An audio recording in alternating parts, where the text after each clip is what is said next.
Baru hari kedua bulan suci Ramadan, pemirsa tiket mudik Lebaran sudah banyak diburu ya Tisa. Ya, reporter TV One Rehana Meziah memiliki laporannya langsung dari stasiun kereta api Cikini, Jakarta Pusat. Rehana, apakah sekarang saat ini tiket untuk menuju Lebaran baik H-7 ataupun juga H+7 ini sudah mayoritas terjual semua?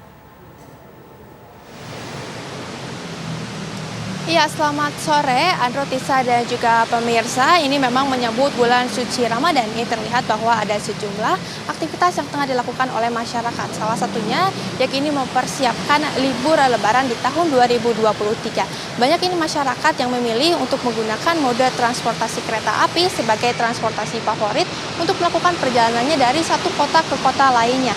Dan memang ini pemirsa, dari hasil informasi yang kami dapatkan, total masa angkutan Lebaran di tahun 2023 ini tercatat selama 22 hari dimulai dari tanggal 12 April hingga 3 Mei 2023. Ini terdapat 1.513 perjalanan dengan menggunakan kereta api.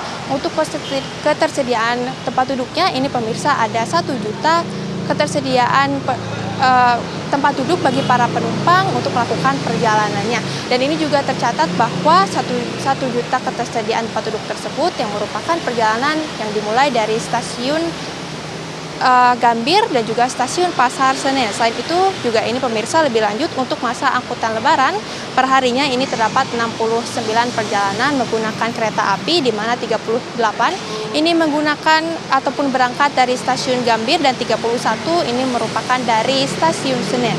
Dalam melakukan ataupun mempersiapkan sejumlah aktivitas yang tengah dilakukan menjelang Lebaran, ini pemirsa, PT KAI juga tengah melakukan persiapannya dengan melakukan tindak jual beli tiket secara transparan.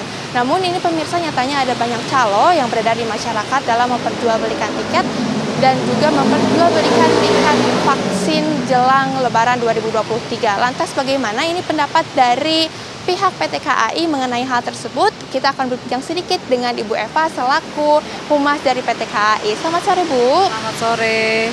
Ya, bagaimana nih Bu tanggapannya mengenai calo tiket dan juga calo vaksin booster menjelang Lebaran di tahun ini? Ya, jadi kalau mengenai tiket ya, ini kita bisa sampaikan bahwa saat ini penjualan tiket di kereta api itu sudah menggunakan sistem online, sehingga ini tidak ada lagi yang bisa misalnya melakukan keep ataupun menahan tempat duduk sehingga tidak bisa terjual dan lain-lain. Jadi one seat one passenger, dan kemudian ada sistem boarding juga, sehingga pada saat melakukan transaksi ini calon pembeli ini harus langsung memasukkan data diri. Kalau zaman dulu sebelum ada sistem online atau sebelum ada sistem boarding ya kan, mungkin pada saat membeli tanpa memasukkan data diri itu masih bisa. Tapi setelah dilakukan penjualan menggunakan sistem online, ini pembelian harus sebelum transaksi pembayaran ini sudah harus lengkap. Jadi data diri yang dimasukkan, NIK dan lain-lain sudah harus lengkap, dan kemudian data diri yang dimasukkan ini harus sama dengan penumpang yang akan berangkat yang diperiksa pada saat boarding nanti. Jadi dari hal yang kita terapkan ini, kemungkinan untuk calo ini kita bisa katakan bahwa ini dengan sistem penjualan secara online sudah tidak bisa lagi dimainkan dengan calo ya, seperti itu.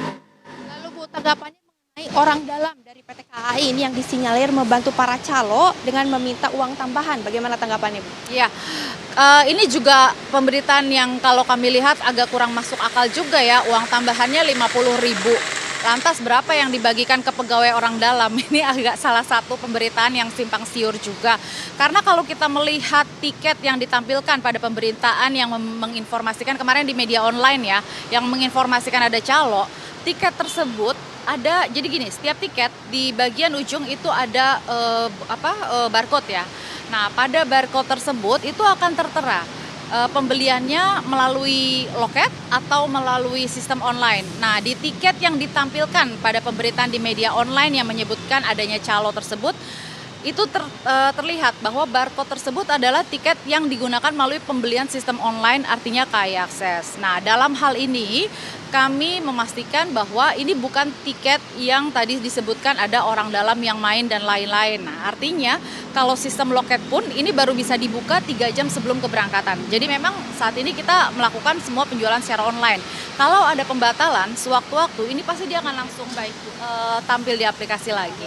Terima kasih Ibu, semoga perjalanan masyarakat yang hendak melakukan aktivitas jelang bulan Ramadan, jelang Lebaran maksud kami, ini bisa lancar ya Ibu. Oke baik, ini pemirsa, memang dengan hadirnya PT KAI ini juga memang memberikan rute tambahan bagi para penumpang yang memang hendak melakukan perjalanannya dengan menggunakan kereta api.